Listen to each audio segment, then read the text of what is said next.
কলকাতার সন্ধ্যায় ফুড স্টলের সেই প্যান ফ্রাইড মোমোর গন্ধ কে না মিস করে। ক্রিস্পি মোমো, স্পাইসি সস আর স্প্রিং অনিয়নের ছোঁয়া, এটা তো শুধু খাবার নয়, একটা nostalgia. Hello foodie people, welcome back to our channel.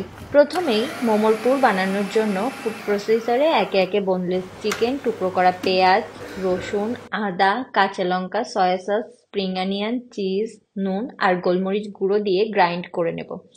এরপর ১ চামচ ভর্তি পুর নিয়ে আগের থেকে বানিয়ে রাখা ছোট ময়দার রুটির মধ্যে দিয়ে মুড়ে মোমোর আকার দিয়ে দেব। এখন কড়াইতে তেল গরম করে মিডিয়াম ফ্লেমে মোমোগুলো গোল্ডেন হওয়া পর্যন্ত ভেজে তুলে নেব। এক্সট্রা ক্রিস্পি ভাব আনার জন্য ডাবল ফ্রাই করা যেতে পারে। একটি প্যানে তেল গরম করে তাতে finely chop ginger garlic green chilli আর চিলি ফ্লেক্স দিয়ে দেব। পেঁয়াজ কুচি দিয়ে ট্রান্সপারেন্ট হওয়া পর্যন্ত ভেজে নেব। এখন একে একে tomato sauce, red chilli sauce, green chilli আর সয়া সস দিয়ে দেব। সাথে নুন, black pepper powder, Kashmiri red chilli powder আর পেরি পেরি মশলা মিশিয়ে ১ থেকে ২ মিনিট রান্না করব যেন সসটা ঠিক হয়। এখন আগে থেকে ডিপ ফ্রাই করে রাখা মোমোগুলো প্যানে দিয়ে দেব। সসের সাথে ভালো করে টস করে নেব যেন প্রতিটি মোমো কোট হয়। এবার 1 টিস্পুন হানি দিয়ে হালকা নেড়ে উপর থেকে রোস্টেড সিসমি সিডস আর স্প্রিং অনিয়ন ছড়িয়ে দেব। দেখতেই লোভ লাগছে, তাই না? ব্যাস, আমাদের প্যান ফ্রাইড মোমো রেডি। কেমন লাগলো রেসিপিটি কমেন্টে জানাবেন।